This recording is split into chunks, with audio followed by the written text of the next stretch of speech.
चलिए guys start करते हैं। आज हम लोग मोस्ट इंपॉर्टेंट थिंग सीखेंगे, बहुत ही इंपॉर्टेंट चीज इस चैप्टर में आप सीखोगे और यहाँ से जो एमसीक्यू बहुत ज्यादा आती हैं। आप लोग को मैं यहाँ पे 2 थियरम सिखाऊंगा जो कि बहुत ही मोस्ट इंपॉर्टेंट होंगे और बहुत सारे कंसेप्ट सीखेंगे हम लोग, ठीक है। सो आप देख रहे हो न्यू इंडियन एरा और ये है हमारे फिजिक्स का part number 4 class 12 chapter number 2 mechanical properties of fluids और ये न्यू सिलेबस 2021 है, ठीक है। और आप लोग मुझसे यहाँ पे कांटेक्ट करके नोट्स ले सकते हो। ये है मेरी आईडी prashant_T19 या फिर आप ईमेल कर सकते हो, ओके। सो चलिए स्टार्ट करते हैं। स्टार्ट करने से पहले आज हम एक कंसेप्ट सीखेंगे और उससे पहले मैं आपसे एक क्वेश्चन पूछूंगा। सपोज मैंने आपसे एक क्वेश्चन पूछा और मैंने बोला कि एक वाटर का ड्रॉपलेट, ध्यान देना अच्छे से, एक वाटर का ड्रॉपलेट ऊपर से नीचे की तरफ गिर रहा है, ठीक है, ऊपर से ऐसे नीचे गिर रहा है।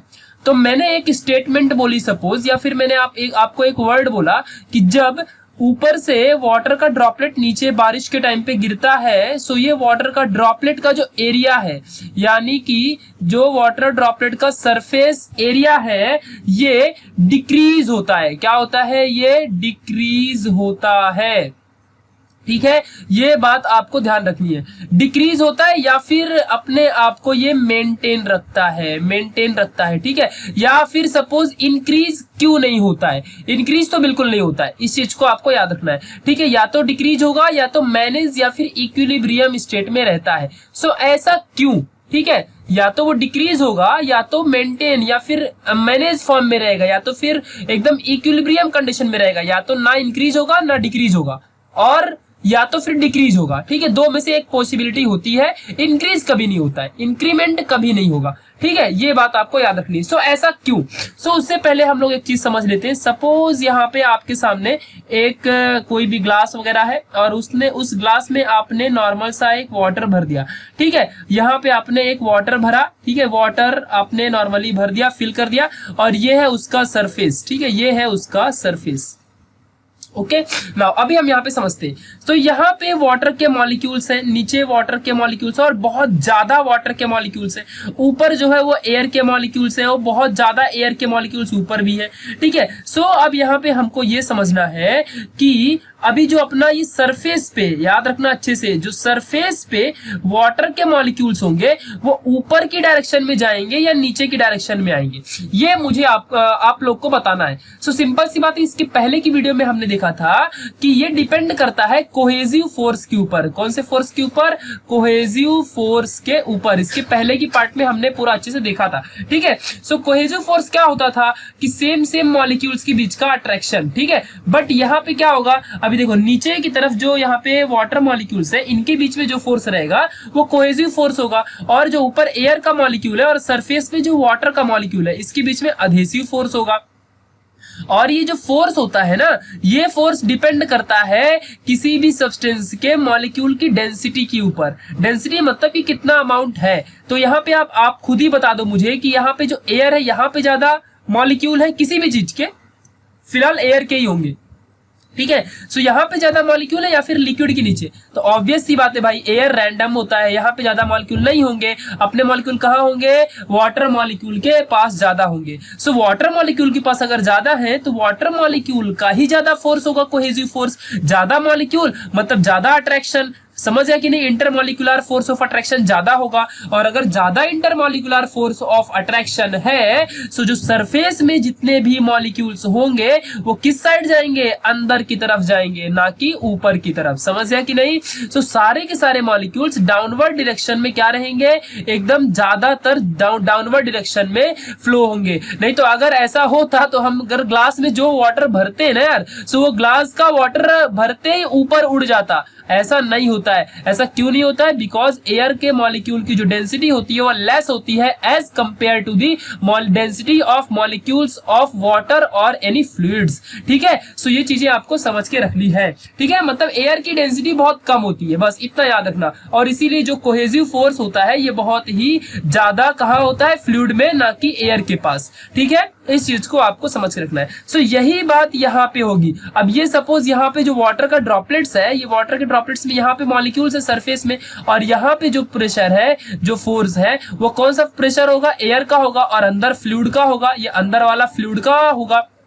ठीक है। सो यहाँ हर जगह फ्लूइड है। अब फ्लूइड इस ड्रॉपलेट के पास ज्यादा है और यहाँ पे एयर के मॉलिक्यूल्स है, सो एयर बहुत कम होगी। समझ गया कि नहीं? सो जो मॉलिक्यूल्स होंगे वो 24 घंटे 24 आवर्स और हर टाइम क्या करेंगे, इंटरनली अंदर की तरफ अट्रैक्ट होंगे because of internal cohesive force. So अंदर की तरफ ये हमेशा अट्रैक्ट होंगे और इसीलिए हमेशा ये जो वाटर ड्रॉपलेट है ये ट्राई करता है कि इसका सरफेस एरिया डिक्रीज हो जाए। क्या ट्राई करता है कि इसका जो सरफेस एरिया है ये क्या हो जाए, डिक्रीज हो जाए। तो सो आपको अभी प्रॉपर यहाँ पे जो कंसेप्ट है समझ गया होगा, ठीक है, क्योंकि एयर का डेंसिटी बहुत कम है, सो एयर इसे खींचेगा ही नहीं अपनी तरफ, और अगर खींचेगा भी सो उससे ज्यादा लिक्विड खींचेंगे, अंदर की लिक्विड। सपोज ये सरफेस है और यहाँ पे मॉलिक्यूल्स है, ठीक है, सो यहाँ नीचे भी मॉलिक्यूल है डीप डाउन, सो ये जो नीचे वाले मॉलिक्यूल है ना ये इसको खींचेंगे अपने तरफ, ये इसको नीचे अपनी तरफ खींचेंगे, और यहाँ पे एक दो एयर के मॉलिक्यूल है ये भी इसे खींचेंगे, ठीक है, बट ऊपर का फोर्स कम होगा और नीचे का फोर्स ज्यादा होगा, इसके लिए ये मॉलिक्यूल सरफेस के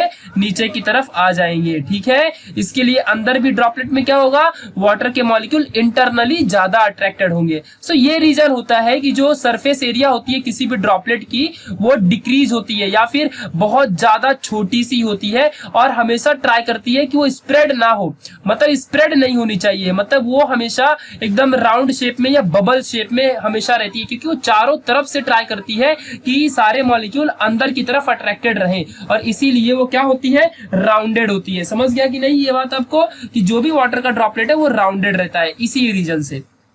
अब इसी के ऊपर हमें एक अपना यहाँ पे परफॉर्म करना है अच्छा खासा, जो भी अपना थियरी है, ठीक है। चलो सो अभी हम यहाँ पढ़ लेते हैं। So explanation of formation of drops और बबल्स, ठीक है, ये चीज समझनी है हमको। सो यहाँ पे अभी आपको यहाँ पे याद रखना है कि जो बबल्स है या फिर ड्रॉप्स है, सो ये जो टोटल ये बाहर वाला है ये टोटल का टोटल क्या है, बड़ा सा ड्रॉपलेट है, ठीक है, और जो पी नॉट है ये अपना अच्छा खासा बाहर का एक्सटर्नल जो ये प्रेशर है, पी आई जो है ये इंटरनल प्रेशर है, आर जो है ये ड्रॉपलेट का रेडियस है, डेल्टा कभी भी लग गया तो उस चीज को समझना कि कुछ ना कुछ चेंज हुआ है, या तो इंक्रीमेंट या तो डिक्रीमेंट हुआ है, ठीक है। सो डेल्टा यहाँ पे इंक्रीज हुआ है थोड़ा सा हल्का सा, ठीक है, अभी मैंने बोला था इंक्रीज नहीं होता है, बट ये जो एयर का प्रेशर है ना वो हल्का सा इंक्रीज हुआ है, इसके लिए ड्रॉपलेट्स का जो डेल्टा आर है रेडियस हल्का सा इंक्रीज हुआ है, ठीक है। चलो इस चीज को याद रखना ना। अब हम थोड़ा सा फटाफट ट्राई करते हैं। जो ड्रॉप है इज इन स्फेरिकल शेप, ठीक है, पी आई जो है ये pressure inside the droplet, P not pressure outside the droplet, ये सारी चीजें आपको पता है, फटाफट में बता देता हूँ। एक्सेस प्रेशर कितना होगा, एक्सेस मतलब कितना, एक्स्ट्रा वाला प्रेशर कितना होगा, सो जितना इंटरनल प्रेशर होगा उसमें से अगर आप लोग बाहर के प्रेशर को माइनस कर दो सो अपना एक्सेस प्रेशर मिल जाएगा, यानी कि कितना हम लोग एक्स्ट्रा प्रेशर अप्लाई कर रहे हैं वो अपने को मिल जाएगा, ठीक है। सो एक्सेस प्रेशर हमेशा याद रखिएगा P I minus P not, excess pressure क्या होता है, P I minus P not excess pressure होता है। रेडियस क्या है, आर है, ये हमको पता है, ठीक है, और इंक्रीज हुआ है आर से लेके आर प्लस डेल्टा आर। अगर समझ लो मैंने मान लिया कि मैंने बोला कि पहले रेडियस आर था, अब कितना बढ़ा, डेल्टा आर, तो टोटल कितना हो गया, आर प्लस डेल्टा आर, ये टोटल रेडियस हो गया, ठीक है। सो यहाँ पे r plus delta r total radius है, ठीक है, इस चीज को याद रखना अच्छे से। नाउ अभी इनिशियल सरफेस एरिया कितनी होगी, तो जो ड्रॉपलेट है ये स्फीयर के फॉर्म में होता है और स्फीयर का surface area 4 pi r square होता है, ठीक है। फिर फाइनल कितनी होगी, जब बढ़ गया तो रेडियस आर से बढ़ के कितना हो गया, आर प्लस डेल्टा आर, तो यहाँ पे हम लोग आर की जगह में क्या ले लेंगे, ये जो आर है इसकी जगह में हम क्या लेंगे, आर प्लस डेल्टा आर का स्क्वायर। अब यहाँ पे हमने a प्लस बी का होल स्क्वायर वाला फॉर्मूला क्या होता है, a square plus 2ab plus b square होता है फॉर्मूला। मैथमेटिक्स तो आपको आती ही होगी, ठीक है। चलो तो ये वाला फॉर्मूला हम फटाक से यहाँ पे लगा देंगे सेकंड वाली एरिया में, ठीक है। यहाँ पे आप देख सकते हो, तो r square plus 2r delta r plus delta r का स्क्वायर बन गया ना। आगे हमने 4 पाई को अंदर मल्टीप्लाई कर दिया तो अपने को ये मिला। फिर यहाँ पे अभी देखो, अब यहाँ पे एक चीज याद रखना, मैंने बोला था ना कि ज्यादा इंक्रीमेंट नहीं होता है, डेल्टा आर बढ़ा भी है अगर थोड़ा सा एक्सेस प्रेशर की वजह से अगर बढ़ भी गया भाई, सो ये नेग्लिजिबल के मतलब समान है, मतलब नेग्लिजिबल के बराबर है, मतलब इतना कम है ना कि मैं क्या बताऊं, आप उसे एक्सेप्ट भी नहीं कर सकते हो। 0.0000 इतना अगर रहेगा तो क्या फायदा उसको गिन के भी, ठीक है। तो इतना होगा। अगर सपोज मैंने बोल दिया कि 0.5 वैल्यू है, ठीक है, ये आर ये वैल्यू समझ लो बढ़ी है, सो अगर मैं बोलूं 0.5 का स्क्वायर करो तो आपको पता है कितना आएगा यहाँ पे, 0.025 समथिंग इतना मिलेगा। सो ये वैल्यू बढ़ी कि ये वैल्यू बढ़ी। सो सिंपल सी बात है 0.5 बड़ा है। सो इसका मतलब क्या है, किसी छोटी वैल्यू का अगर आप स्क्वायर करते हो तो वो वैल्यू और छोटी बन जाती है। समझ गया कि नहीं? सो यहाँ पे अगर r, यहाँ पे डेल्टा r बहुत ही स्मॉल है, सो डेल्टा r का स्क्वायर कितना होगा, ये और स्मॉल होगा। यानी कि डेल्टा r का स्क्वायर जो होगा इसे हम नेग्लेक्ट कर सकते हैं क्योंकि वो और भी स्मॉल होगी वैल्यू। ठीक है, सो डेल्टा r स्क्वायर और ज्यादा कम होगा। ठीक है, इस चीज को याद रखना ना। अभी जो a2 है ये क्या बन जाएगा, फिर हमने यहाँ पे जो अपने पास 4 पाई r का स्क्वायर देके रखा है इसे हमने क्या कर दिया, नेग्लेक्ट कर दिया। ठीक है, सो अभी यहाँ पे क्या बचेगा अपने पास, a2 equal to 4 pi r का square 8 pi r delta r। ठीक है, ये बचेगा। चलो अब कितना एरिया इंक्रीज हुआ, तो जितना फाइनल एरिया था उससे माइनस कर देंगे इनिशियल वाले को। सो अपने को कितना इंक्रीज हुआ ये मिल जाएगा, यानी a2 माइनस a1। सो a2 क्या है, 4 पाई r का स्क्वायर। ठीक है, ये आपको याद रखना है। सो 4 पाई r का स्क्वायर, ठीक है, ये हो गया। मतलब a2 जो है यहाँ पे 4 pi r plus delta r, यानी कि फाइनली अपने को मिला क्या है, फाइनली ये मिला है a2। ठीक है, यहाँ पे a2 है फाइनली, और इनिशियली a1 कितना था, 4 पाई r का स्क्वायर। सो 4 pi r square a2 minus a1 हम फटाफट कर देंगे। सो da अपने को मिल जाएगा, यानी 8 पाई r डेल्टा r मिल जाएगा। नाउ अब ये जो इंक्रीमेंट डिक्रीमेंट हुआ है एरिया का, इसमें वर्क डन कितना लगा। सो इसके पहले हमने सरफेस एनर्जी वाला रिलेशन और सरफेस टेंशन का रिलेशन इसके पहले वाले पार्ट में अच्छे से पढ़ा है कि जो वर्क डन होता है वो TDA होता है, यानी कि T सरफेस टेंशन, DA मतलब एरिया। तो DA कितना मिला, 8 पाई r डेल्टा r, यहाँ पुट कर दिया, इक्वेशन नंबर 1 रख दिया इसको। ठीक है, ये अपने को मिल गया। अब हम आगे अभी सॉल्व करेंगे अच्छी सी चीजों को। ठीक है, तो ये चीज याद रखना अच्छे से। तो अभी हम लोग आगे देखते हैं जल्दी से वर्क डन के बारे में और अच्छे से।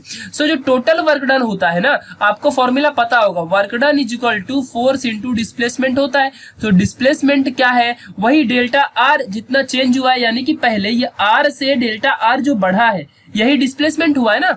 ठीक है, सो यहाँ पे DW work done, F force, DR क्या होगा, डिस्प्लेसमेंट होगा। ठीक है, तो इस चीज को आपको याद रखना है। जहां से हम F का फॉर्मूला क्या ले सकते हैं, F is equal to DW upon delta r, इस चीज को याद रखना है अच्छे से। ओके, नाउ सो अभी यहाँ पे एक्सेस जो फोर्स होगा वो किससे आप लोग को मिलेगा। सो एक्सेस फोर्स आपको मिलेगा यहाँ पे कि pressure is equal to force upon area होता है। ठीक है, सो एक्सेस प्रेशर कितना हो जाएगा, PI minus P0 is equal to force upon area कितना है, 4 पाई r स्क्वायर। सो यहाँ पे जो ये फोर्स है ये इक्वल लूंगा तो ये दोनों मल्टीप्लाई हो जाएंगे। सो यहाँ पे क्या मिला, यही चीज मिल गई, यहाँ पे आपको दिख रही होगी। ठीक है, F is equal to PI minus P0 4 pi r का स्क्वायर मिल गया कि नहीं। ठीक है, अब नाउ इक्वेशन 1 एंड इक्वेशन 2 से अपने को क्या मिला। ठीक है, यहाँ पे ध्यान देना, F is equal to DW upon delta R यहाँ पे है। ठीक है, so F is equal to DW delta R ले लिया। DW कितना है, यहाँ पे ध्यान देना अच्छे से, आपको दिखा देता हूँ। देखो यहाँ पे DW कितना मिला, T 8 pi R delta R मिला है। सो यहाँ पर भी मैं फटाक से क्या कर दूंगा, उस वैल्यू को पुट कर दूंगा। पुट कर दिया भाई, डेल्टा R अभी कट नहीं किया मैंने, कट करूंगा अभी थोड़े टाइम बाद। ये जो यहाँ पे इसको मैंने इक्वेशन नंबर 4 दे दिया और ये इक्वेशन नंबर 3 था। सो अभी इक्वेशन नंबर 4 की जो वैल्यू आई है इस वैल्यू को मैं पुट कर दूंगा किसमें, 3rd में। ठीक है, ये पुट कर दूंगा यहाँ पे। सो अब आपको समझ जाएगा, पूरा कैलकुलेशन है। ठीक है, सो जैसे ही मैंने पुट किया इसमें, सो F के जगह में, इस F के जगह में मैं ये सारी चीजों को पुट कर देता हूँ। सो ये देखो यहाँ पे सारी चीजें आ गई, इक्वल टू, तो ये वाला सेम यहाँ पे देखो छाप दिया। ठीक है, क्योंकि पुट किया है ना, F के जगह में वैल्यू पुट किया है, कौन सी, 8 pi R delta R upon यहाँ पे ये डेल्टा R पुट कर दिया है। अब आगे नाउ फटाफट देख लेते, जो ये डेल्टा R है इसे यहाँ आगे ले गया, देखो यहाँ पे आ गया डेल्टा R, बाकी सारी चीजें सेम है।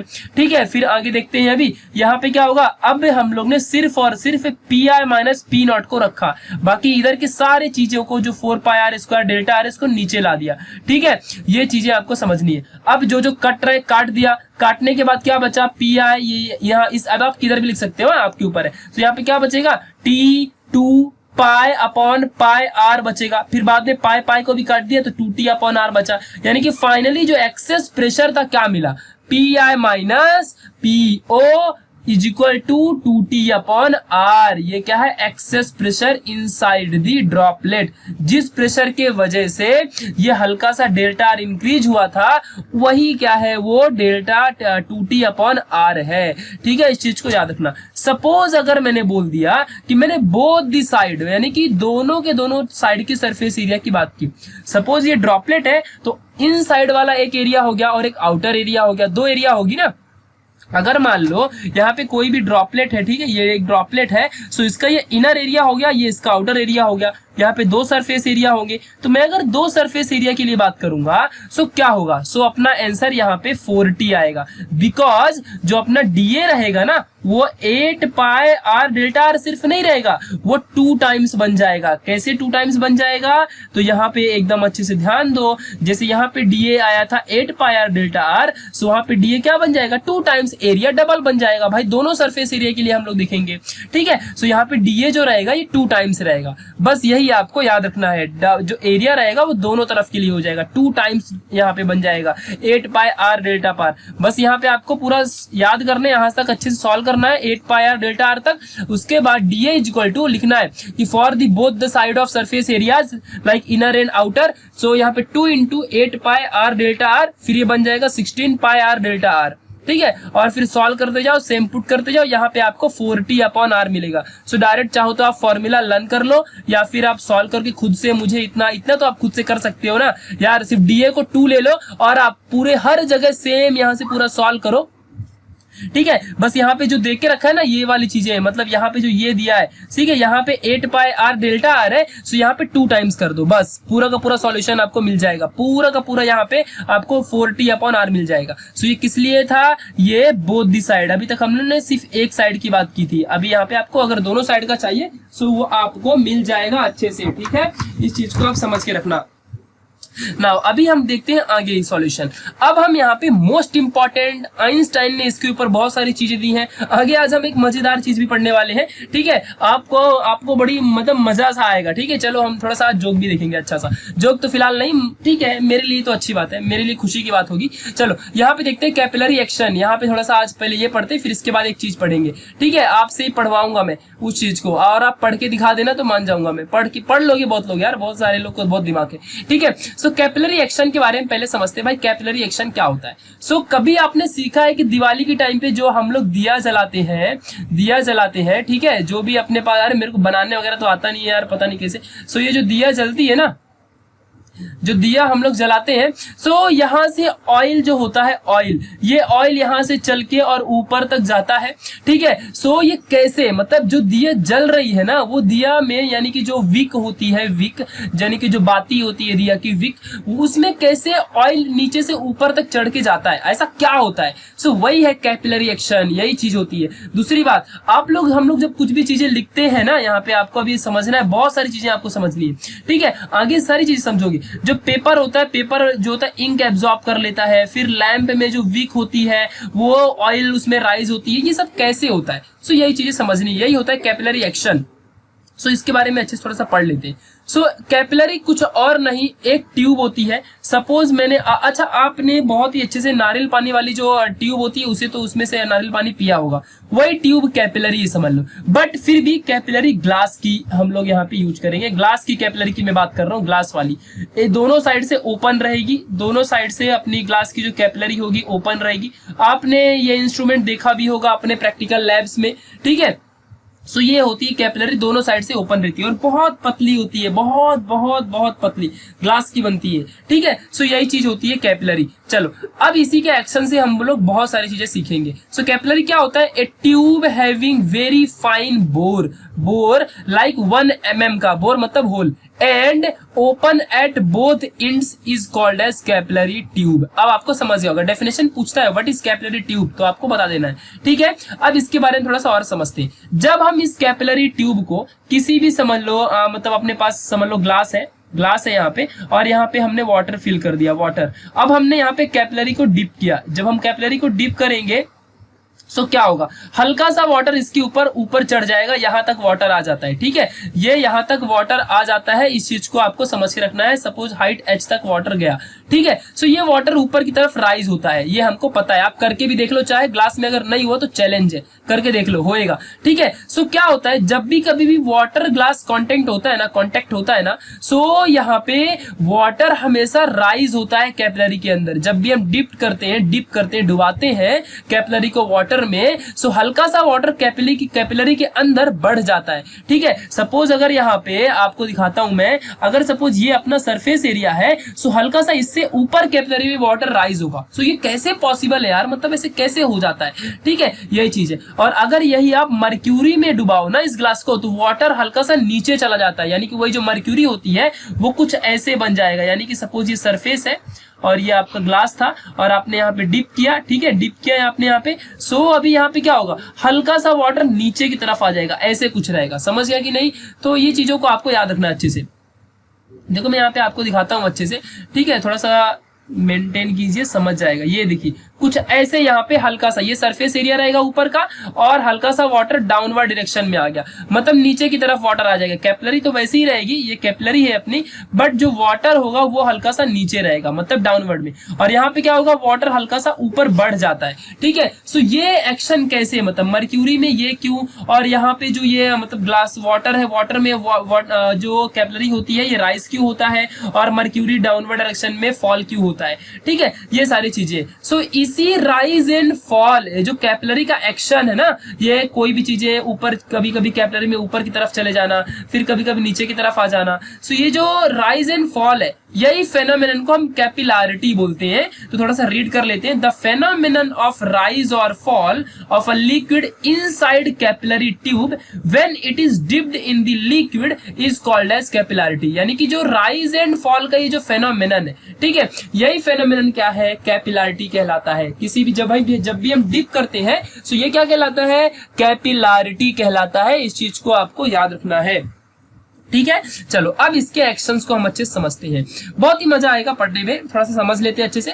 कैपिलारिटी का जो यहाँ पे फॉल है, मतलब कैपिलारिटी या कैपिलरी फॉल, इसके बारे में पढ़ते हैं। पहला है, फिर कैपिलरी राइज के बारे में पढ़ेंगे। कैपिलरी फॉल पढ़ लो, बाकी सारी चीजें समझ जाएंगी। कैपिलरी राइज आप खुद से बता दोगे। ठीक है, चलो अब ध्यान से समझना अच्छे से। तो यहाँ पे कंसिडर करो कि ये कैपिलरी ट्यूब आपने डिप किया है surface which does not wet the surface, यानी कि जो गीला नहीं करता है सरफेस को। यानी कि गीला कौन नहीं करता है, मर्क्यूरी। ये इसके पहले की वीडियो में हमने पढ़ा है, अच्छे से, बहुत अच्छे से पढ़ा इसके बारे में। ठीक है, अब थोड़ा सा और कंसिडर। सपोज पॉइंट ए जो है ये कैपिलरी के अंदर है बट वाटर के बाहर है, यानी कि कॉन्वेक्स सरफेस बना रहा है। ऐसा सरफेस कॉन्वेक्स सरफेस होता है। फिर पॉइंट बी है जो कि बिलो द कॉन्वेक्स सरफेस, ये जो यहाँ पे सरफेस है इसके बिलो है बट कैपिलरी के इनसाइड है। ठीक है, आगे पढ़ते हैं।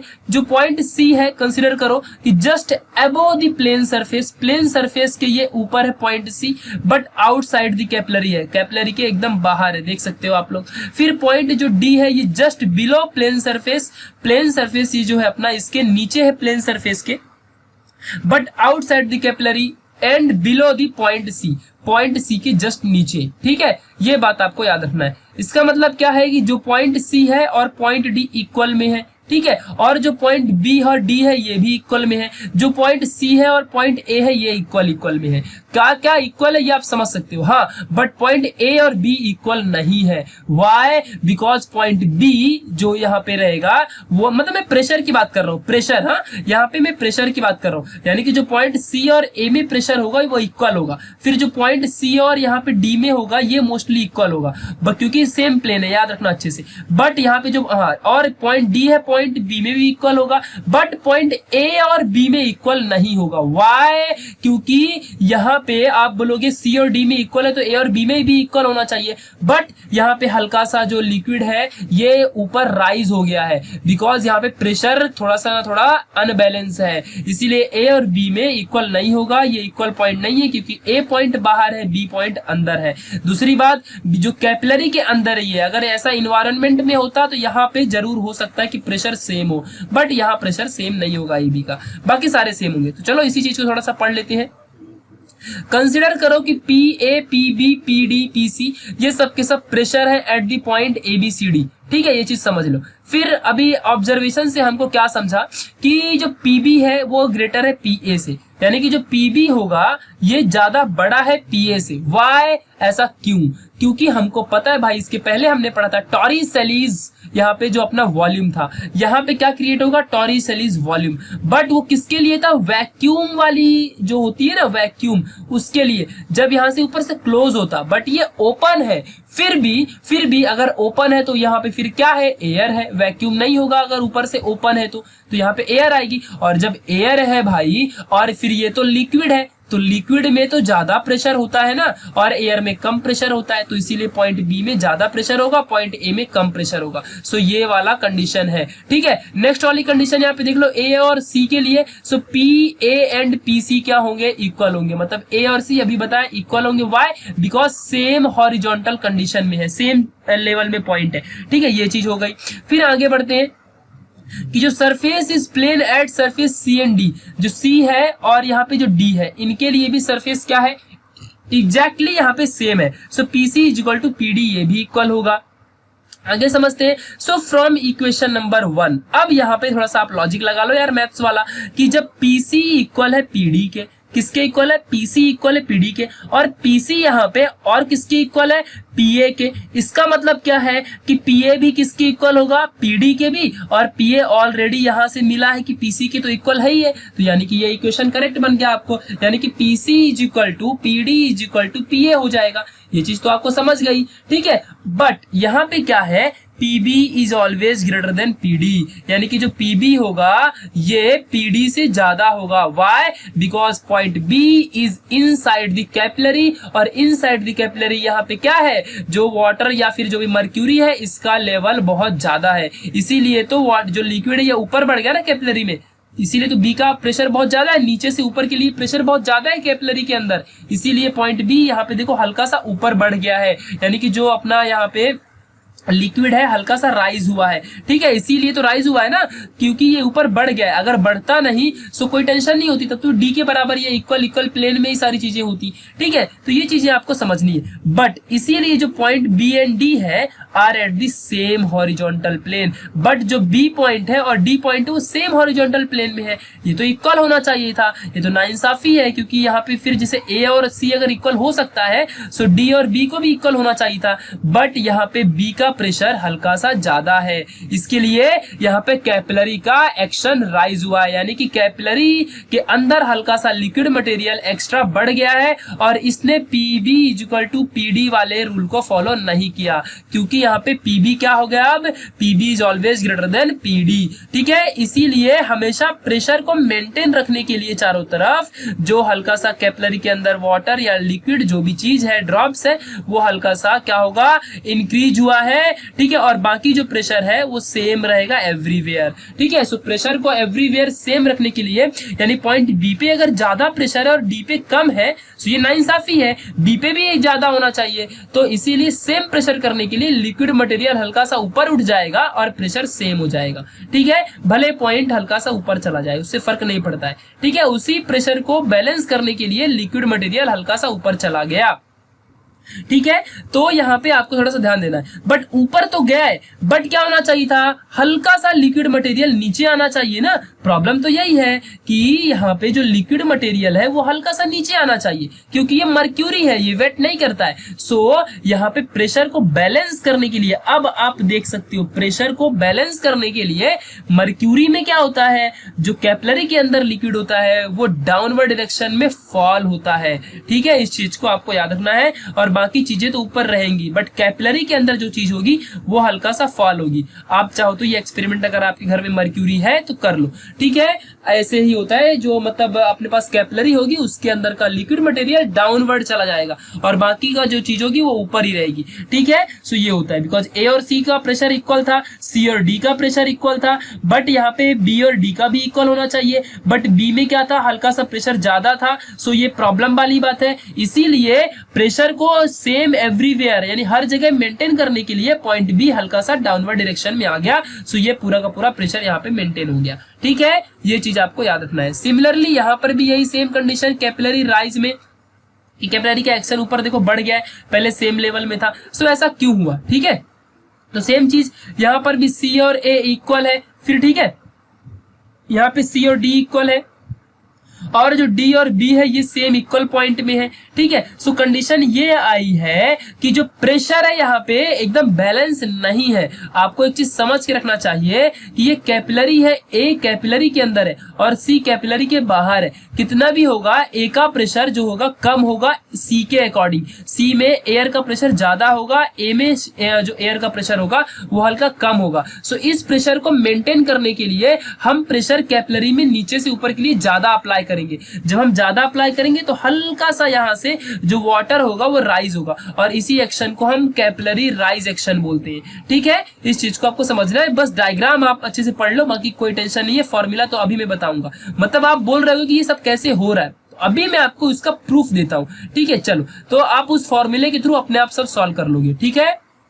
चलो फटाफट प्रूफ समझते हैं फिर, ठीक है। सो एक्सप्रेशन फॉर कैपिलरी राइज और फॉल, कब बढ़ेगा कब घटेगा यही नहीं समझ रहा था, तो अब एक्सप्रेशन से समझो, थियोरेटिकली अब समझेगा आपको, क्योंकि आप फट से वैल्यू पुट करोगे आपको पता चल जाएगा कि बढ़ेगी कैपिलरी के अंदर राइज होगा एक्शन या फिर क्या होगा फॉल होगा, ये चीज पता चल जाया करेगी, ठीक है। तो चलो अभी के अभी हम देखते हैं। मेथड दो है आपके पास, दो मेथड है, दोनों मेथड एग्जाम में कोई एक पूछेगा। फर्स्ट मेथड है यूजिंग प्रेशर, प्रेशर का इस्तेमाल करके कैसे आगे बढ़ोगे, ठीक है। सो चलो यहाँ पे अभी देख लेते जल्दी जल्दी कि ये है अपना नॉर्मल सा अच्छा खासा कॉनकेव वाला वाटर और ग्लास का जो होता है कॉनकेव का, ठीक है। यहाँ पे हमने एक टेंजेंट ड्रॉ किया है, ये टेंजेंट है जो कि अपने को एंगल ऑफ कांटेक्ट दे रहा है थीटा, ठीक है। फिर अभी ये यहाँ पे देखो ये कैसा ये सर्कल बना रहा है ना, सर्कल। सो अगर मैं बोलूँ कुछ ऐसा, अभी देखो ये कुछ ज्यादा यहाँ पे आर ले लिया क्योंकि उसको आर लिखना है। आप इमेजिन करो ये जो सर्कल है ये अगर सर्कल कंप्लीट होगा तो कैसे ऐसा कुछ कंप्लीट होगा ना, ये सर्कल कुछ ऐसा यहाँ पे कंप्लीट होगा।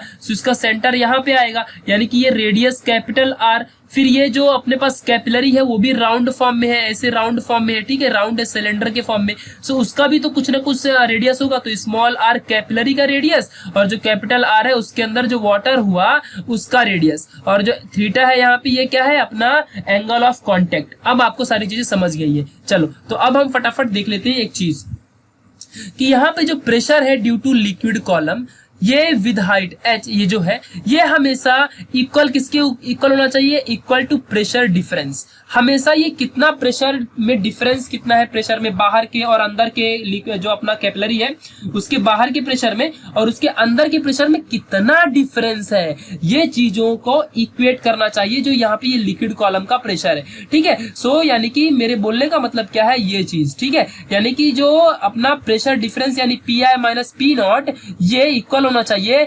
Pressure by the liquid column. ये हमने फर्स्ट वाले पार्ट में पढ़ा था एच रो जी का प्रूफ, ठीक है। सो ये लिक्विड कॉलम का प्रेशर होता है।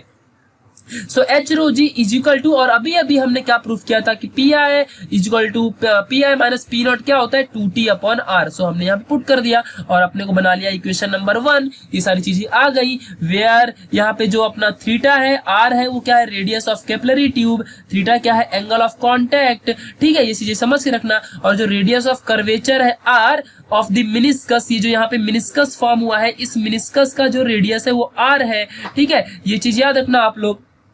चलो तो अब यहां से हम इसको क्या करेंगे रिजॉल्व करेंगे, हल्का सा हम इसे क्या करेंगे जल्दी से इसे हम क्या करेंगे रिजॉल्व, ठीक है। जब हम इसे रिजॉल्व करेंगे तो ध्यान देना अच्छे से क्या होगा यहाँ पे, क्योंकि यहाँ पे तो एंगल 90 बन रहा है, ठीक है। जब इसे हम रिजॉल्व करेंगे तो क्या बनेगा ये आर कॉस थीटा बनेगा, यानी कि जो ये आर होगा इसके इक्वल होगा ये आर कॉस थीटा, ठीक है, बिकॉज ये कहां तक जाएगा जहां तक ये इसका रेडियस है, ठीक है, समझ गया। सो ये आर के इक्वल है ना, पैरेलल बन जाएगा, तो आर के ये दोनों और ये लाइन दोनों इक्वल रहेंगी, इसीलिए R is equal to R cos theta ये यहां से हमने को मिल जाएगा, यानी कि capital R is equal to small R upon cos theta, equation number 2 दे दिया। चलो आगे सॉल्व करते हैं अभी इसी चीज को। तो फ्रॉम इक्वेशन नंबर 1, अब यहाँ पे आपको ध्यान देना है इक्वेशन नंबर 1 से अपने को ये मिल गया, कैसे मिल गया यहाँ पे भाई देख लो आप लोग अच्छे से, मैंने इस आर को इधर भगा दिया और एच रो जी नीचे ला दिया, ठीक है। सो अपने को आर की value 2t upon H rho जी सेम सेम मिल गई चीजें। फिर इसी चीज को जो r की वैल्यू आई इसको मैं पुट कर दूंगा, यही वैल्यू को पुट कर दूंगा किसमें, इक्वेशन नंबर 1 में। यहाँ पे r की जगह में मैं पुट कर दूंगा वैल्यू को, ठीक है। सो यहाँ पे देखो अभी r की जगह में जब मैं पुट करूंगा वैल्यू को, सो 2t अपॉन एच रो जी आ जाएगा और r अपॉन कॉस थीटा, तो देखो यहाँ पे बना ही हुआ है, ये r अपॉन कॉस थीटा बना है। r की जगह में यहाँ से वैल्यू r की निकाली, r इधर लेके गया, एच रो जी इधर लेके आया, पुट कर दिया 2t अपॉन एच रो जी, r की जगह में पुट कर दूंगा, तो यहाँ पे देखो 2t अपॉन एच रो जी और r अपॉन कॉस थीटा, ये मिल गया। फिर फटाफट क्या करेंगे हम लोग, बहुत फास्ट, यहाँ पे cos थीटा की वैल्यू को इधर भगा दिया, ठीक है। जब cos थीटा की वैल्यू उधर जाएगी तो क्या बन जाएगा, 2t cos थीटा, फिर r नीचे आ गया, h रो जी इस साइड भगा दिया मैंने, इस साइड भगा दिया, ठीक है, ये मिल गया। फिर यहाँ से h की वैल्यू निकाल ली, देखो ये h की वैल्यू निकाल ली मैंने, तो क्या मिलेगा अपने को, 2t cos theta same same, जो 2t cos थीटा है वो सेम सेम रहेगा, और अपॉन में ये h रो जी की जगह में, अभी देखो यहाँ पे ध्यान देना अच्छे से, h तो साइड में, तो रो अपॉन जी ही सिर्फ यहाँ पे आएगा, सो रो अपॉन जी, ये चीज यहाँ से मैंने ले ली, मतलब मैंने h की वैल्यू फाइंड की है, ठीक है, याद रखना, बाकी सारी चीजें इधर उधर भगा दी, ठीक है, सिर्फ h की वैल्यू निकाल ली, ये आप कर सकते हो। So 2t upon cos theta ये वैल्यू मिल गई। सो जो ये h is equal to 2t cos theta मिला है अपॉन आर रो जी, रो मतलब डेंसिटी है ये, ठीक है। चलो तो ये ध्यान रखना अच्छे से, तो थीटा के वजह से अपने को पता चलेगा कि जो अपना मतलब कैपिलरी होगी वो राइज होगी या फॉल होगी।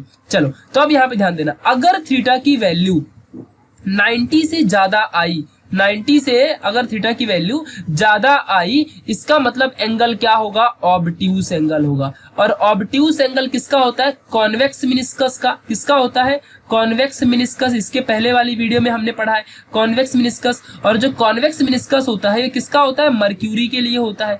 और मर्क्यूरी में क्या होता है, हमेशा कोई भी लिक्विड नीचे की डाउनवर्ड डायरेक्शन में फॉल होती है। और अगर थीटा का वैल्यू लेस देन 90 डिग्री आया, सो मतलब एंगल कौन सा है, एक्यूट है। और एक्यूट एंगल का मतलब क्या होता है, यहाँ पे हम लोग देखेंगे कॉन्वेक्स कॉनकेव मिनिस्कस बनेगा। कौन सा मिनिस्कस बनेगा, कॉनकेव मिनिस्कस। और कॉनकेव मिनिस्कस का मतलब क्या होता है कि जो अपना राइज होगा, यानी कि जो वाटर का लिक्विड होगा वो हमेशा ऊपर की डायरेक्शन में ऐसे राइज होता है, ठीक है, ये चीज को याद रखना है। तो ये सारी चीजें आपको समझनी है, जो थीटा की वैल्यू होगी 90 से लेस रहनी चाहिए, तो एक्यूट है। तो इसके पहले वाला वीडियो बहुत इंपॉर्टेंट था इन सारे कंसेप्ट को समझने के लिए। चलो दूसरा तरीके से हम फिर से सॉल्व करते हैं इसी चीज को। दूसरा तरीके से क्या है कि राइज ऑफ वाटर, यहाँ पे देखो हम लोग यूजिंग ऑफ फोर्स यूज करेंगे, मतलब फोर्सेस का इस्तेमाल करके, मेथड 2। इसके पहले प्रेशर का इस्तेमाल था, प्रेशर में हमने क्या इस्तेमाल किया था कि P I minus P nought, यानी कि difference between the pressure is always equal to liquid column, ये हमने इस्तेमाल किया था। अब हम कुछ दूसरा इस्तेमाल करेंगे यहाँ पे, और बहुत अच्छा, यहाँ पे बहुत अच्छा भी लगेगा आप लोग को, बस यहाँ पे फटाफट देख लीजिए, ठीक है। चलो तो ये अपना है लिक्विड कॉलम, ये है अपना लिक्विड कॉलम। फिर ये है अपना यहाँ पे देखो जो फोर्स है, यानी कि अब यहाँ पे एक चीज आपको आनी चाहिए, देखो बहुत ही मोस्ट इंपॉर्टेंट है, ठीक है। यहाँ पे क्या आना चाहिए कि राइज ऑफ वाटर, जो वाटर ऊपर बढ़ता है ना, तो ये किसके अगेंस्ट होता है, ग्रेविटी के। बिकॉज कैपिलरी के अंदर जो वाटर बढ़ रहा है तो वो वाटर अपने आप ऊपर जा रहा है, बट उसको ग्रेविटी अपने तरफ खींच रही होती है, ये चीज को आपको समझना है, ठीक है। अगर कैपिलरी है ये और इसके अंदर वाटर ऊपर जा रहा है तो इसको ग्रेविटी अपनी तरफ खींच रही है। सो ऐसा कैसे होता है, सपोज ये अपना सरफेस एरिया है, ठीक है, और यहां से उड़ के अपने आप कोई चीज ऊपर जा रही है, तो ये समझ लो ब्लॉक है और ये ऊपर जा रहा है, ठीक है, ये ब्लॉक ऊपर जा रहा है। तो इसको कौन और भी अट्रैक्ट कर रहा होगा नीचे की तरफ, इसको ग्रेविटी अट्रैक्ट कर रही होगी, ठीक है। जो ग्रेविटी है, ग्रेविटेशनल फोर्स है, वो इसको अट्रैक्ट कर रहा है, बट कितना अट्रैक्ट करेगा, जितना कि इस ब्लॉक का वेट होगा, ठीक है। यानी कि वो फोर्स इज इक्वल टू किसके इक्वल रहेगा, वेट की इक्वल, यानी mg की इक्वल, ऐसे नॉर्मली होता है। सो यहाँ भी ऐसे ही कुछ होगा, अब देखते हैं क्या होता है, ठीक है। ये चीजों को आपको समझ के रखना है। तो यहाँ पे एक स्टेटमेंट पढ़ लो, ये स्टेटमेंट यूज होगी हमारे इस प्रूफ में। सो जो वेट होगा ना लिक्विड कॉलम का, जितना भाई लिक्विड का वेट होगा, क्योंकि पूरा लिक्विड अगर ऊपर जा रहा है, सो जितना लिक्विड का वेट होगा उतना ही अर्थ उस लिक्विड में अप्लाई कर रही होगी, यानी कि weight of liquid column must be equal to the proper component of force, यानी कि जो फोर्स होता है अपना ग्रेविटी का, उसी के इक्वल क्या होगा, लिक्विड का वेट होगा, उतना ही फोर्स अप्लाई होगा, ठीक है। चलो तो अब यहाँ पे फटाफट हम लोग अभी जल्दी से एक चीज सीख लेते हैं जो कि मोस्ट इंपॉर्टेंट है। ठीक है, चलो तो यहाँ पे अभी सपोज यहाँ से हम देखते हैं तो जो वेट होगा वो डाउनवर्ड डायरेक्शन में जा रहा है mg। ठीक है, दूसरी बात जो यहाँ पे हम लोग फोर्स अप्लाई कर रहे हैं क्योंकि फोर्स अपवर्ड डायरेक्शन में है ना, तभी तो राइज हो रहा है वाटर। सपोज अगर राइज हो रहा है वाटर तो यहाँ पे अपवर्ड डायरेक्शन में, तो मैंने मान लिया फोर्स इधर Ft है ड्यू टू सरफेस टेंशन, क्योंकि सरफेस टेंशन सरफेस जो होगा वो ऐसे होता है ना, सरफेस राउंड राउंड सरफेस रहता है, ये राउंड राउंड सरफेस रहता है। और जो यहाँ पे टेंजेंशियल लाइन, इसके पहले बताया था सेंटर में टेंजेंशियल लाइन है। ठीक है, और बाकी जो सरफेस है ये ऐसे, ठीक है, ये चीज याद रखना अच्छे से। और ये जो Ft है ये force due to surface tension, force due to surface tension. जो थीटा यहाँ पे बन गया, ये यहाँ पे जो वॉल ऑफ कंटेनर है, और ये जो force due to surface tension की वजह से जो भी यहाँ पे एंगल बना, ये एंगल ऑफ कांटेक्ट है। तो हमने इसको किया रिजॉल्व। जब रिजॉल्व किया तो रिजॉल्व करने का जो फोर्स होगा वो एग्जैक्टली कंटेनर के वॉल के इक्वल ही रहेगा, यानी कि Ft cos थीटा। ठीक है, Ft cos थीटा रिजॉल्व होके मिल गया। यानी कि Ft cos थीटा ये प्रॉपर कंपोनेंट है। क्या है ये? Proper component of force. और वेट ऑफ लिक्विड कितना है? mg।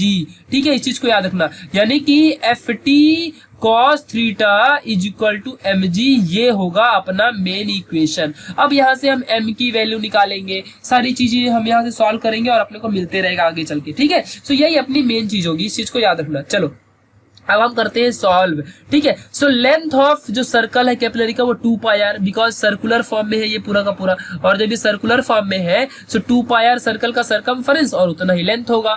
ठीक है, फिर जो फोर्स है वो कितना होगा due to surface tension, so force उतना ही होगा जितना लेंथ ऑफ कॉन्टेक्ट और सरफेस टेंशन का एरिया होगा, यानी t इंटू लेंथ 2πr। ये हो गया अपना यहाँ पे फोर्स। अब इस फोर्स को मैं कर दूंगा रिजॉल्व। जब मैं इस फोर्स को रिजॉल्व करूंगा वर्टिकल वाले फोर्स को, वर्टिकल कंपोनेंट यानी ऊपर वाला कंपोनेंट, सो यहाँ पे देखो अच्छे से, आपको फिर से इसको मिटा के मैं दिखा देता हूँ। ठीक है, जो यहाँ पे वर्टिकल वाला कंपोनेंट है वो क्या है? Ft cos थीटा, वही है आपका ये वर्टिकल वाला कंपोनेंट। ये देखो ये वर्टिकल कंपोनेंट ऊपर जा रहा है, ये Ft cos थीटा। Ft अपना फोर्स है, mg डाउनवर्ड डायरेक्शन में वेट है। ठीक है, सो वर्टिकल कंपोनेंट यानी कि FTV वर्टिकल कंपोनेंट को रिजॉल्व किया, सो क्या आएगा इसमें? cos थीटा लग जाएगा, तो cos थीटा और t cos थीटा लग जाएगा। ठीक है, तो यहाँ पे पूरी की पूरी वैल्यू क्या बन जाएगी? FTV t 2πr cos theta. ठीक है, ये चीज को आपको याद रखना, यानी कि Ft cos थीटा है और Ft की वैल्यू कितनी है? t 2πr है। तो यहाँ पे क्या आ जाएगा टोटल वर्टिकल कंपोनेंट? ये वर्टिकल कंपोनेंट क्या आ जाएगा? Ft की जगह में 2πr रख दो यहाँ पे। ठीक है, t 2πr और cos थीटा। सो यही चीज तो यहाँ पे मिल गई आप लोग को, ये देखो इक्वेशन नंबर 1 में। ठीक है, तो ये बन जाएगा अपना वर्टिकल कंपोनेंट। ओके, चलो अब आगे बढ़ते हैं हम लोग थोड़ा सा यहाँ पे, यहीं पे अभी हम फटाफट सॉल्यूशन देखेंगे। ठीक है, सो यहाँ पे अभी हम लोग मिनिस्कस जो है ना लिक्विड का, उसे इग्नोर करते हैं फिलहाल, और यहाँ पे वॉल्यूम देखते हैं लिक्विड के अंदर, जो मतलब लिक्विड है कैपिलरी के अंदर उसका वॉल्यूम। तो सिलिंड्रिकल फॉर्म में है, पूरा का पूरा लिक्विड ही सिलिंड्रिकल फॉर्म में है, तो सिलिंडर का जो अपना वॉल्यूम होता है वो πr² होता है। So density is equal to mass upon volume, mass की इक्वेशन निकाल ली, mass is equal to rho v, और याद रखना अपने को क्या मिला है? Ft cos थीटा, ये हो गया फोर्स इज इक्वल टू जितना वेट होगा, यही चीज है। ठीक है, तो यहाँ से अभी हम मास निकाल रहे हैं क्योंकि अपने को Ft cos थीटा मिल गया है। Ft कितना मिला है? ये t 2πr cos थीटा, ये total is equal to mg। अभी m हम लोग फाइंड कर रहे हैं। ठीक है, सो m इज इक्वल टू रो, यहाँ पे v हो जाएगा। फिर v कितना मिला अभी? कि अभी πr² वॉल्यूम है, तो v की जगह में πr² h लिख दिया, यहाँ पे h हाइट है। ठीक है, फिर आगे देखते हैं, अभी यहाँ पे बहुत ही इंपॉर्टेंट क्वेश्चन, वेट कितना है? W is equal to mg आ गया, तो weight is equal to W और रूट πr² hg मिल जाएगा। देखो यहाँ पे g है, ये g आ गया इक्वेशन नंबर 2। अब अकॉर्डिंग टू स्टेटमेंट जो वेट है, यहाँ पे ध्यान देना, यहाँ पे अच्छे से, mg क्या था? वेट था। ठीक है, याद रखना अच्छे से। तो यहाँ पे देखो weight is equal to mg था, यानी कि अभी mg को किससे इक्वेट करूंगा मैं? इस 2πr cos थीटा से, क्योंकि ये अपना क्या था? प्रॉपर कंपोनेंट है फोर्स का। देखो ये Ft cos थीटा यही कंपोनेंट है, और Ft किस में लगेगा? तो पूरे सरफेस टेंशन यानी t में, और सरफेस टेंशन का एरिया कितना है? 2πr है। सो 2πr में पूरा एरिया लगेगा, और cos थीटा बगल में बैठा है, तो cos थीटा यहाँ पे बगल में आ गया। ठीक है, सो ये पूरा का पूरा देखो यहाँ पे t 2πr इक्वल होगा किसके? वेट के। ठीक है, ये जो रो πr² hg जो है ये क्या है? ये अपना वेट है। ठीक है, सो ये एक दूसरे के इक्वल रहेंगे, और बाकी जो चीजें कटती हैं हमने काट दिया। यहाँ से t की वैल्यू हमने निकाल ली, देखो ये t की वैल्यू यहाँ से निकाल ली, सारी चीजें इधर भगा दी, ये ऐसे बन जाएगा। फिर यहाँ से हमने h की वैल्यू निकाल ली, ये h की वैल्यू देखो यहाँ पे सॉल्व होके मिल गई, और इसके पहले जो मिला था उससे पूरा का पूरा सेम है। यहाँ भी थीटा अगर ऑब्ट्यूस है यानी कि जो अपना थीटा है एक्यूट है, पहले अगर एक्यूट देखते हैं तो वाटर ऊपर जाएगा, अगर थीटा अपना बड़ा है 90 से तो वाटर नीचे आएगा। ठीक है, यही चीजें होती है, सारी चीजें सॉल्व करो और यहाँ से फॉल होगा कैपिलरी के अंदर लिक्विड या राइज होगा, ये हमें मिल जाया करेगा। अब हम देखेंगे वो अपनी इंटरेस्टिंग चीजें। ठीक है, इसके पहले जो हमने सॉल्व किया ना वो एग्जाम में बहुत अच्छे से पूछता है, एग्जाम में याद रखना अच्छे से।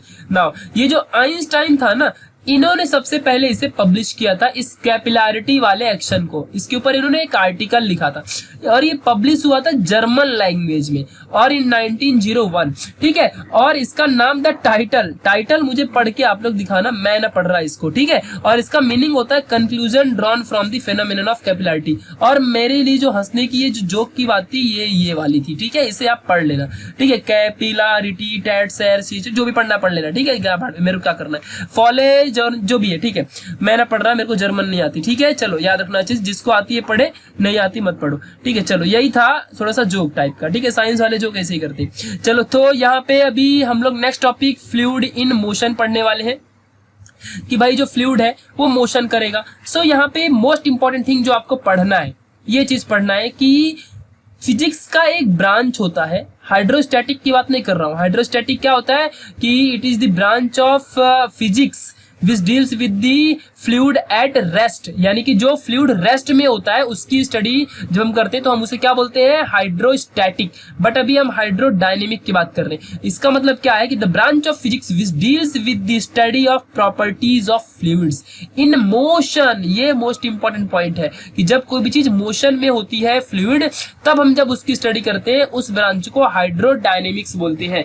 ये चीज इतनी यहां से सीख ली। उसके बाद अब यहाँ आ जाओ। ठीक है, सपोज आपके पास एक पाइप है, पाइप के अंदर आपका गांव वगैरह में इरिगेशन होता है ना, जो मतलब फार्मर्स वगैरह इरिगेशन करते हैं, सिंचाई वगैरह इरिगेशन। ठीक है, उन इरिगेशन में क्या होता है, पाइप्स के अंदर से जो वाटर जो ट्रांसफर होता है उसकी बात हम लोग कर रहे हैं। ठीक है, कुछ ऐसे ही ट्रांसफर होता है। ठीक है, ऐसे ही वाटर ट्रांसफर होता है। तो यहाँ पे बहुत सारे फेनोमेनन है, बहुत सारी डेफिनेशन है, इन सारी डेफिनेशंस को आपको याद करना है। ठीक है, ये स्ट्रीम लाइन है, फिर टर्बुलेंट फ्लो, ये दोनों इंपॉर्टेंट है, stream line and turbulent flow. ठीक है, बाकी तो सारा नॉर्मल है, आपको पढ़ते रहना है, सारी चीजें आपको लर्न करनी है, बहुत इजी है, आराम से पढ़ोगे समझ जाओगे। बस मैं आपको स्टडी फ्लो बताऊंगा बिकॉज सारी चीजें बहुत मोस्ट एकदम सिंपल है। मैं आपको स्ट्रीम लाइन बताऊंगा, ठीक है, और मैं आपको बताऊंगा टर्बुलेंट फ्लो। ठीक है, जो कि मोस्ट इंपॉर्टेंट है, और बाकी मैं सच में बोल रहा हूँ, आपको ये भी आ जाएगा, आपको ये भी आ जाएगा, आपको ये भी समझ जाएगा, गारंटीड 100% बोल रहा हूँ, क्योंकि इतना तो बच्चा भी 8वीं का पढ़ लेगा। ठीक है, चलो तो स्टेडी फ्लो क्या होता है, ये एक टाइप की मेजरेबल प्रॉपर्टी है, सच एज प्रेशर और velocity of the fluid at a given point is constant over time. ये होता है स्टेडी फ्लो। ये एक टाइप की मेजरेबल प्रॉपर्टी है, जैसे हम वेलोसिटी को मेजर करते हैं भाई, जैसे हम प्रेशर मेजर करते हैं किसी भी फ्लूइड का, और टाइम जो होता है वो कांस्टेंट होता है। ऐसी कंडीशन में वो होता है स्टेडी फ्लो। सपोज ये आपके सामने एक पाइप है, पाइप में से जा रहा है लिक्विड, मैंने बोला इस पॉइंट पे स्टेडी फ्लो बताओ कितना है, तो आप फाइंड करोगे और फटाक से आप बता दोगे। ठीक है, ये होता है स्टेडी फ्लो। फ्लो लाइंस क्या है, जो अपने अंदर लिक्विड, ये जो लिक्विड होता है ना इस पाइप के अंदर, ये कैसा एकदम लाइन में फ्लो होता है, इसको हम क्या बोलते हैं, फ्लो लाइन। तो अब आप समझ गए होंगे, एक पाथ जो होता है इंडिविजुअल पार्टिकल का, वो फ्लूइड का जो पार्टिकल का जो पाथ है वो कैसा पाथ है, लाइन में है, तो वो फ्लो लाइन है, मतलब एक लाइन में पास होता है। ठीक है, एरिया ए है, ये क्रॉस सेक्शन एरिया है पाइप की। फ्लो ट्यूब क्या है, पूरा का पूरा ट्यूब के अंदर जो चीजें फ्लो हो रही है वो नॉर्मली इमेजिनरी एक टाइप का चीजें होती है, जो लाइंस होती है, इमेजिनरी वॉल है, वही है। सपोज अगर मैं आपको कैसे इमेजिन करना है पता है, सपोज एक पाइप है और पाइप से जा रहा है कोई भी लिक्विड, बट पास तो हो रहा है लिक्विड, अब आपको ऐसा इमेजिन करना है कि उसके बाहर का पाइप गायब हो गया, अब पानी बह रहा है पाइप के साइज में, समझ है कि नहीं। तो आपको देखो कितना अच्छा लगेगा, पाइप से पानी जा रहा है और पाइप ही ना दिखे, ऐसा समझ लो आपको। ठीक है, ये चीजें आपको समझ के रखनी है, यानी कि ट्रांसपेरेंट हो, सपोज पाइप ट्रांसपेरेंट हो, अब कैसे आपको लिक्विड दिखेगा, वो ऐसा इमेजिन करके आप पढ़ोगे सब समझेगा। स्ट्रीम लाइन क्या होता है ये समझ लेते हैं, मोस्ट इंपॉर्टेंट थिंग। ठीक है, सो जो स्ट्रीम लाइंस होती है ना, ये एक फ्लो लाइंस है, एक फ्लो लाइंस है, just are identical for steady flow, और ये सारी की सारी आइडेंटिकल होंगी एक दूसरे को, ये क्या रहेंगी, पैरेलल रहेंगी, एक दूसरे को क्या रहेंगी, ये सारी की सारी लाइन पैरेलल रहेंगी। ठीक है, यही होती है स्ट्रीम लाइन, यानी कि एक पूरे स्ट्रीम में, आपने भी स्ट्रीम लिया ना, साइंस और कॉमर्स, जो भी स्ट्रीम है आपका साइंस है। ठीक है, सो ये जो स्ट्रीम है ना, पूरी स्ट्रीम, इस स्ट्रीम में जो भी लिक्विड फ्लो हो रहा है, जो भी लिक्विड फ्लो हो रहा है, वो एक स्ट्रीम के अंदर ही फ्लो होगा और सारी की सारी लाइंस जो होंगी उसके अंदर सबको एक दूसरे को पैरेलल रहेंगी, यही होता है स्ट्रीम लाइन। ठीक है, टर्बुलेंट फ्लो क्या होता है, यानी कि स्ट्रीम लाइन मतलब जैसे पाइप में आपने पाइप लगा दी और पाइप के अंदर पास हो रहा है पानी, बस एक लाइन से पूरा का पूरा पानी एक लाइन से पास हो रहा है, यही होता है स्ट्रीम लाइन फ्लो। ठीक है, अब यहाँ पे बात करेंगे टर्बुलेंट फ्लो की। सो जो टर्बुलेंट फ्लो होता है ना, ये at very high flow rate है और बहुत ज्यादा फ्लो में होता है, स्टेडी नहीं होता है, यानी कि नो स्टेडी यहाँ पे फ्लो, मतलब जो स्टेडी है यानी कि एक लाइन में फ्लो नहीं होता है भाई, ये कैसे भी फ्लो होगा, कैसा भी टर्बुलेंट, यानी कि आपने पानी के अंदर का भवंडर वगैरह देखा होगा, कुछ वैसा किधर भी मूव करेगा, मतलब एक लाइन से नहीं जाएगा, ये समझ गया कि नहीं, ऐसा कुछ लाइक फ्लड आता है जब रिवर वगैरह में, तो ये चीजें आपको समझ के रखनी है। रनिंग फास्ट टर्बुलेंट फ्लो, यानी कि कैसा भी वाटर का डायरेक्शन कैसा भी होगा, वाटर भाई कैसा भी घूमेगा। ठीक है, अभी मैं आपको दिखाऊंगा दोनों का डायग्राम। ठीक है, ये चीज याद रखना अच्छे से। ये देखो यहाँ पे मैं बता रहा हूँ, यानी कि जो स्ट्रीम लाइन फ्लो है कुछ ऐसा रहेगा और टर्बुलेंट फ्लो आप देख सकते हो किधर भी कैसा भी इसका डायरेक्शन रहेगा, ये होता है टर्बुलेंट फ्लो। स्ट्रीम लाइन में जो फ्लो लाइंस होती है, ये फ्लो लाइंस है, ये प्रॉपर होंगी, ये एकदम लाइन से रहेंगी। ठीक है, क्योंकि एक पाइप के अंदर आप इसे क्या कर रहे हो, ट्रांसमिट करवा रहे हो, और जो इसके अंदर स्टेडी फ्लो होगा और इसके अंदर कोई भी स्टेडी फ्लो नहीं होगा, ये सारी चीजें। तो यहाँ पे आप डिफरेंस फटाफट देख लो, पढ़ लेना अच्छे से, मैंने बहुत सारे डिफरेंस बता दिए हैं। ठीक है, सो एक दो और मेरे मुंह से एक बार और सुन लो। ठीक है, जो स्ट्रीम लाइन होता है इसके अंदर फ्लो लाइंस एकदम प्रॉपर कंडीशन में होती है, प्रॉपर एकदम कॉन्करेंट लाइन में होती है। ठीक है, पैरेलल होती है। ठीक है, दूसरी बात जो स्टेडी फ्लो होता है इनमें प्रॉपर रेट ऑफ फ्लो होता है, बट यहाँ पे टर्बुलेंट फ्लो में ऐसा कुछ भी नहीं होता है, ना तो इसमें प्रॉपर स्ट्रीम लाइन का जो होती है, मतलब जो फ्लो ऑफ लाइन ये भी प्रॉपर नहीं होती, ये एकदम स्टेडी नहीं होता है, और इसका रेट ऑफ फ्लो मैक्सिमम कम ज्यादा इंक्रीमेंट डिक्रीमेंट कभी भी होते रहता है।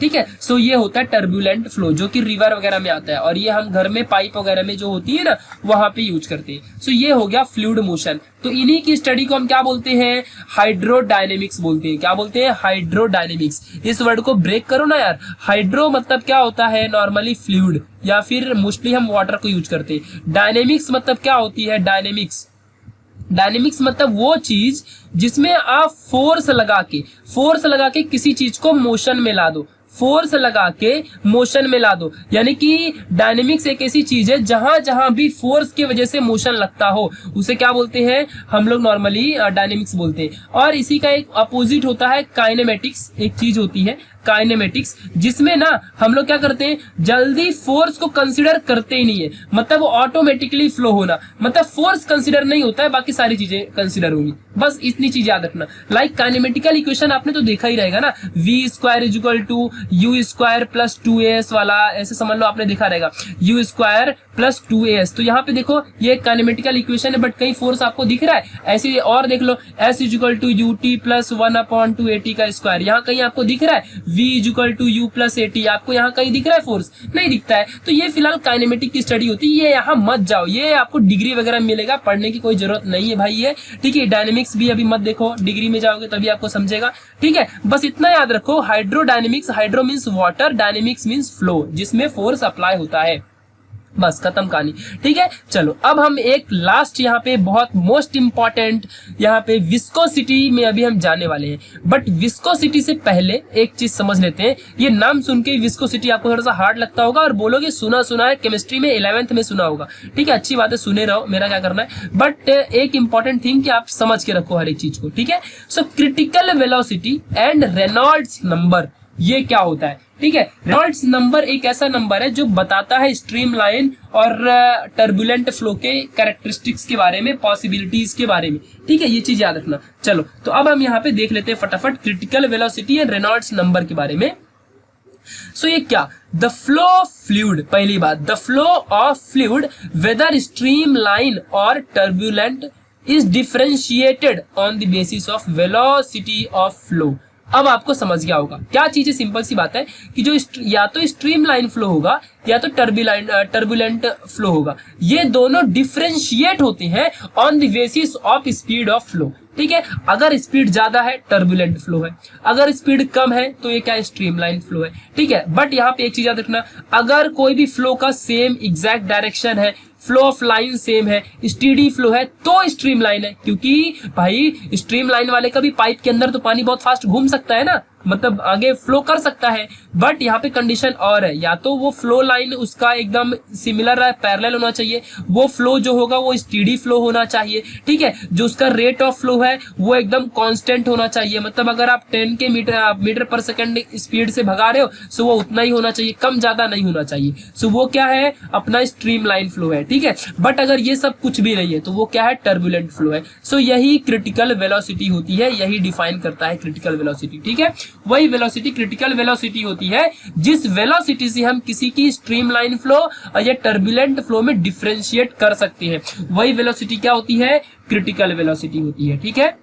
बट उससे पहले और भी यहाँ पे एक चीज समझ लेते हैं कि velocity beyond which stream line flow becomes turbulent is called as critical velocity, ठीक है। ये एक और डिफिनेशन है, मतलब क्या है कि कोई भी स्ट्रीम लाइन फ्लो मस्त अच्छा खासा हो रहा है, हमारे लिए फेवरेबल होता है स्ट्रीम लाइन फ्लो, हमको कोई प्रॉब्लम नहीं होती, नेचर को कोई प्रॉब्लम नहीं होती, क्योंकि टर्बुलेंट फ्लो रिवर वगैरह में जब बाढ़ फ्लड वगैरह आती है तभी होता है। सो स्ट्रीम लाइन फ्लो से जब कोई भी फ्लो लिक्विड का टर्बुलेंट में कन्वर्ट होता है, उस टाइम की जो वेलोसिटी होती है ना, उसे हम क्या बोलते हैं, क्रिटिकल वेलोसिटी। इस चीज को याद रखना, जो कि मोस्ट इंपॉर्टेंट है, ठीक है। चलो, और इस चीज को किसने दिया था, ऑसबॉर्न रेनॉल्ड्स ने, ठीक है। और इन्होंने एक रिलेशन दिया स्पीड का कि वो कौन सी स्पीड होगी, so v equal to R N eta upon rho D, ठीक है। यहाँ पे आप जो बोल रहे हो ना ये ई, ये जो ऐसा कुछ ये लिखा है इसको हम ईटा पढ़ते हैं, ईटा, ETA, ईटा, ठीक है, ये याद रखना। और ये रो है, यहाँ पे जो रो डी है, ठीक है, यहाँ पे जो रो है ये है अपना नॉर्मल सा डेंसिटी और डी डायमीटर ऑफ ट्यूब। तो VC क्या है, क्रिटिकल वेलोसिटी, RN क्या है, रेनॉल्ड नंबर, अभी इसके बारे में पढ़ेंगे। ईटा क्या है, कोएफिशिएंट ऑफ विस्कोसिटी, विस्कोसिटी भी नेक्स्ट टॉपिक में पढ़ेंगे और नेक्स्ट टॉपिक में अपना चैप्टर कंप्लीट हो जाएगा।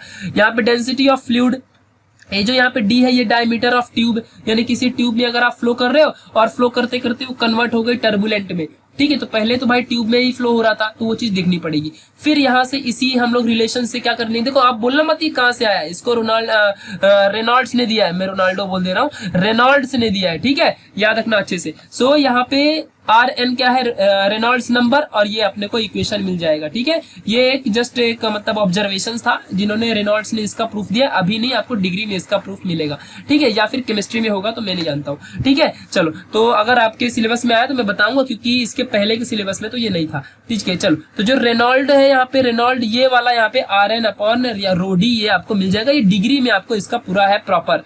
अगर आपको चाहिए होगा तो कमेंट में बताओ, मैं आपको बता दूंगा, बट इतना भी मत पढ़ो यार, जितना है यही आपके लिए अभी काफी है, ठीक है। सो RN क्या है, रेनॉल्ड नंबर है, ठीक है। और ये VC रो डी यहाँ पे अपॉन ईटा, ये एक रिलेशन मिल गया। RN यहाँ पे रेनॉल्ड नंबर, इसके बारे में फटाफट जान लेते हैं, ये क्या होता है रेनॉल्ड नंबर, ये एक प्रॉपर प्योर नंबर है, इसका ना तो कोई यूनिट होता है ना डायमेंशन होता है। अगर रेनॉल्ड नंबर 1000 से कम आया तो वो स्ट्रीमलाइन फ्लो है, अगर रेनॉल्ड नंबर 2000 से ज्यादा आया तो वो टर्बुलेंट फ्लो है।